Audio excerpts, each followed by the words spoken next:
students, Assalamu alaikum and very good morning all of you. I hope you remain stayed in home, safe and healthy. Today we are going to discuss about the bony pelvis. Before we start the bony pelvis, there is a term, we call it the pelvic girdle. What is the pelvic girdle?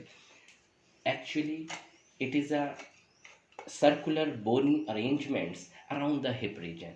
Here you can see the bones are arranged in a such manner that makes a circular pattern. Here you can see the right hip bone, the left hip bone, and the sacrum at the posterior medially, and at the base of the sacrum there is a coccyx bone which is now absent here. So that makes the pelvic girdle. So this circular arrangements of the bones or bony structure, that we call it the pelvic girdle. Now we start the bony pelvis. So what is bony pelvis? Actually, it is a space that is bounded by the bony structure. In the Latin, the pelvis means a space or basin. So here the various pelvic viscera that can be found inside the pelvic cavity. So that is the bony pelvis.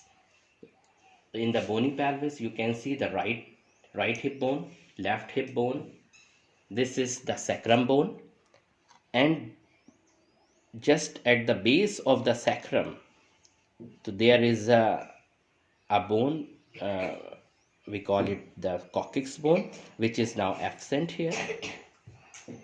In this bony pelvis, this hip bone, in the right hip bone, this part of the right hip bone, that is formed by the ilium bone, that is superior laterally situated, and this is the ischium bone. It is the posterior inferiorly situated. This is the pubic bone. It is the anterior superiorly situated. So all these structures that forms the bony structure. The bony pelvis, basically, that can be divided into two parts. One is, we call it the false greater pelvis. Another part of the bony pelvis, we call it the true lesser pelvis. So basically the line of demarcation, the line of division of the greater pelvis and the lesser pelvis, or false pelvis or true pelvis, that is made by a pelvic brim, or we also call it the pelvic inlet or superior pelvic aperture. So this pelvic brim, it is a ridge-like structure that forms a circular pattern. So that starts from the pubic crest. It is the pectineate line or pectineal line. It is the arcuate line, and this margin, basically, that is the margin of the ala of the sacrum, and this is the sacral promontory, and this ridgy arrangement that actually follows in the right side also, and it makes a circular pattern. And this this is the line of demarcation between the false or greater pelvis and the true or lesser pelvis. The false pelvis, basically, it is a greater pelvis.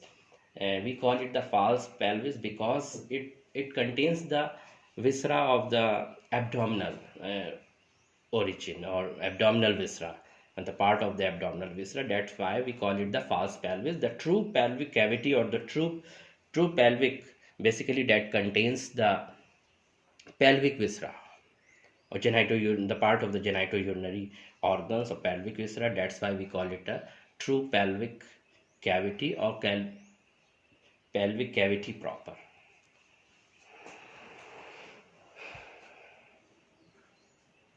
So in general, the various structures or anatomical features are found in the bony pelvis. This is the acetabulum. This is the part where the head of the femur that joins and that makes the hip joint. And this is the obturator foramen. This is the subpubic arches, and these are the right and the left hip bone. So these are the bony structures or bony landmarks that makes the bony pelvis.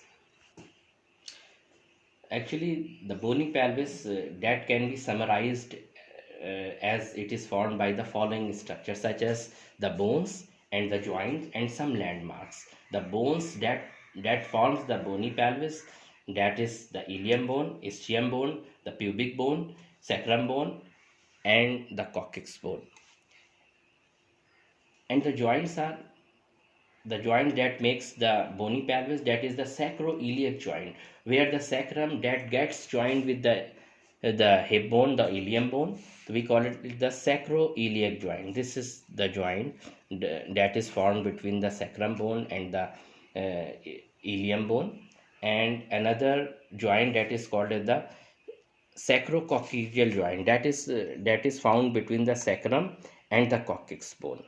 And another joint, that is the symphysis pubis. It is the joint that is formed when the two pubic bones on either side, they get fused, they get meet with each other, and that forms a joint. We call it the pubic symphysis.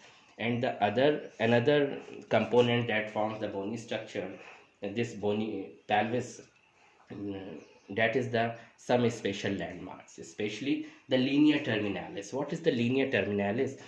The linea terminalis, that is formed, it is a line like structure. So that's why we call it the linea terminalis. It starts from the pubic crest. This is the pubic crest. This pubic crest, basically it is formed at the outer margin of the body of the pubis, the top margin of the body of the pubis. And this is the pubic crest or pectin pubis, and this is the pubic tubercle. And the pubic crest, basically that is found medial to this pubic tubercle, and just lateral to this pubic tubercle, this sharp margin, basically that is formed by, that is known as a pectinate line. And here and this pectinate line, basically that starts from the pubic tubercle to the iliopubic eminence. And from the iliopubic eminence, there is another ridge-like structure, and we call it the arcuate line. This arcuate line and pectineal line and the pectin pubis or pubic crest, that makes the linea terminalis. So these are the various components that forms the bony pelvis. So there is some difference between the male and the female bony pelvis. In the male type of the bony pelvis, that is the cavity, basically that is narrower, that is deep. And in females, the bony pelvis, that is wider and more shallower. So there is there are differences in the anatomical features of the male pelvis and the female pelvis. So we can say the linea terminalis, basically that makes a line from the body of the pubis to the ilium bone. This line, that is called as the linea terminalis, this line. And this linea terminalis, basically this line that is made by the pubic pectin or pubic crest, the pectinate line, the arcuate line. When these three lines, basically they get together, and we call it the linea terminalis. Linea terminalis, basically that is the summation of all three lines. This is the pubic crest, this is the pectinate line, here it is the pectinate line, and it is the arcuate line. So all these lines, basically they get together, and we call it the linea terminalis.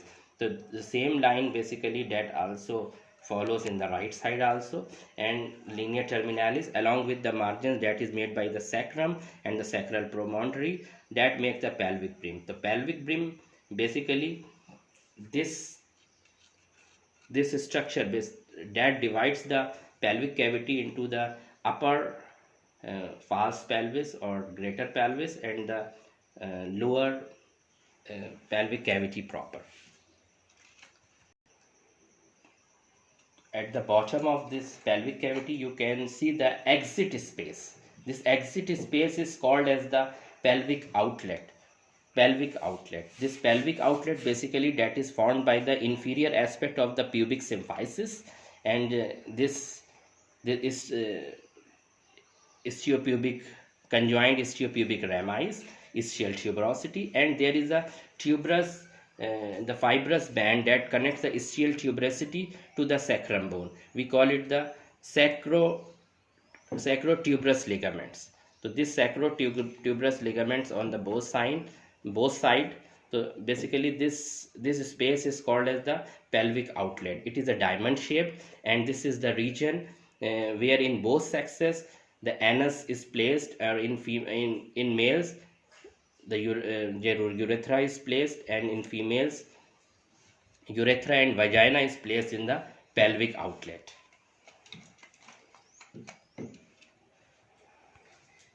The study of the bony pelvis is very important as far as the obstetrics is concerned, as far as forensic study is concerned, anthropological study is concerned.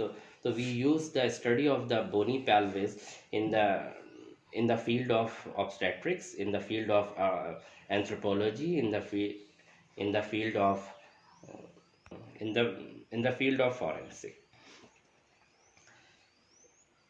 As far as the shape of the female pelvis is concerned, according to the different shapes of the female pelvis, we can divide the female pelvis by 4 types.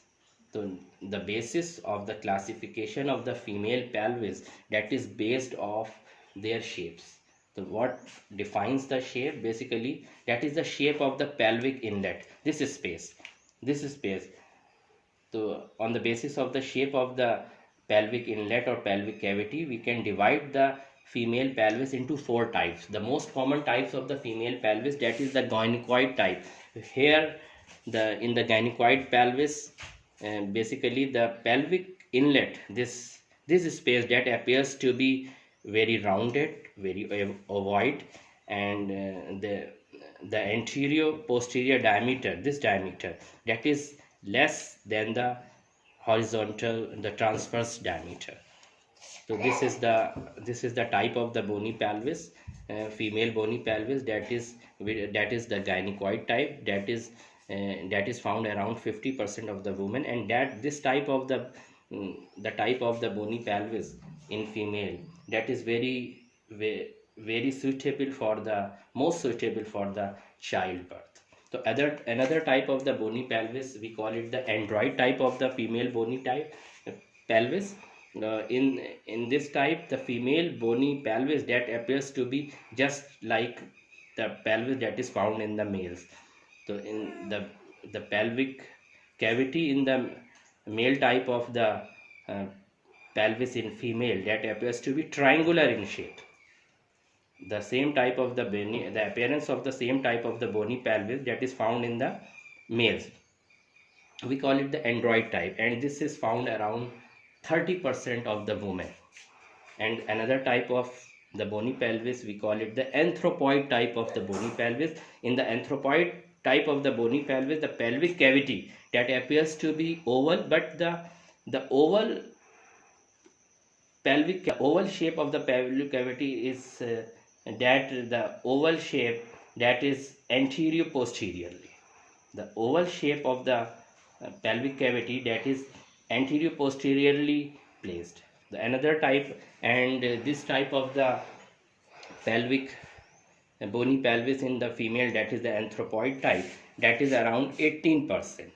Another type of the female bony pelvis, that is called as the platypoid type of the pelvis. This is platypoid type of the pelvis, that is rarest of all 4 types of the female bony pelvis. It is found around 2 or 3% in the women, and the shape of the pelvic cavity in the platypoid type of the bony pelvis, that is